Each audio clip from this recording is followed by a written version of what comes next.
कभी सोचा है कि जो मन हर समय सोचता रहता है, महसूस करता रहता है, क्या वो सच में हम हैं या बस एक माध्यम है जिससे हम अनुभव करते हैं? कई बार हम कहते हैं ना कि मेरा मन नहीं लग रहा, लेकिन कभी ये नहीं कहते कि मैं नहीं लग रहा। मतलब कहीं ना कहीं हम जानते हैं कि मन और मैं दो अलग अलग हैं। तो आज हम थोड़ा समझेंगे मन का वो स्वरूप कैसा है, आत्मा से इसका संबंध कैसा है, क्या ये भी आत्मा के जैसे अजर अमर है? तो पहला सवाल, क्या मन अनादि है, यानी हमेशा से है? नहीं। मन तब तक रहता है जब तक हमारे अंदर कर्मों की छाप है, कर्मों का इंप्रेशन है।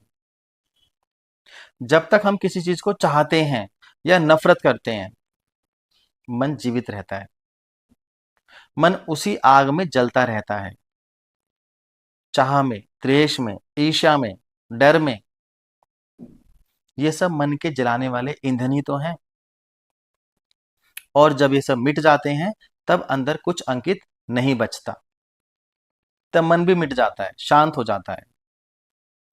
और आसान शब्दों में कहें कि ये मन जब तक नहीं मरता, जब तक इसके साथ इसके कर्म बंधे रहते हैं।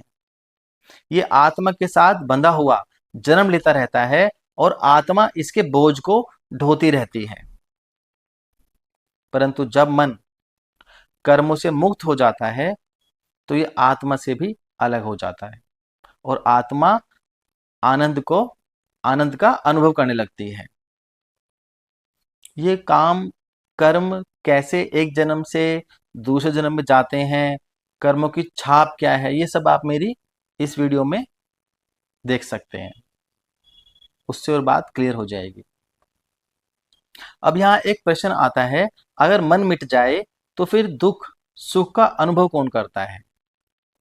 देखो, दुख सुख का अनुभव जो होता है ना, वो मन करता है, क्योंकि मन प्रकृति से बना है।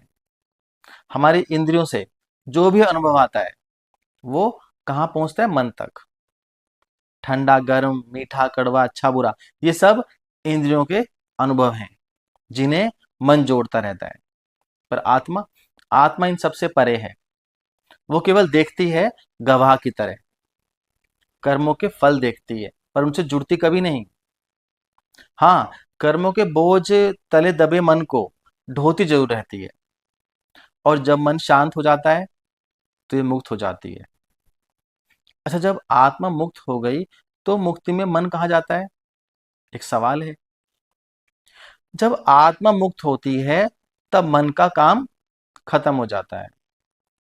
जैसे गर्भ में पल रहे बच्चे की नाड़ी जो जन्म तक उसे पोषण देती है, माँ और बेटे के बीच में एक कनेक्शन बनाए रखती है, पर जन्म के बाद खुद पे खुद कट जाती है।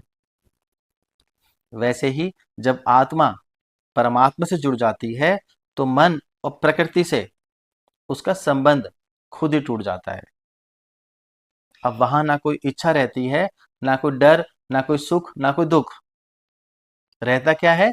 शुद्ध अस्तित्व, शुद्ध आनंद। पर अगर मन नहीं रहा तो फिर मुक्ति में आनंद अनुभव कौन करेगा?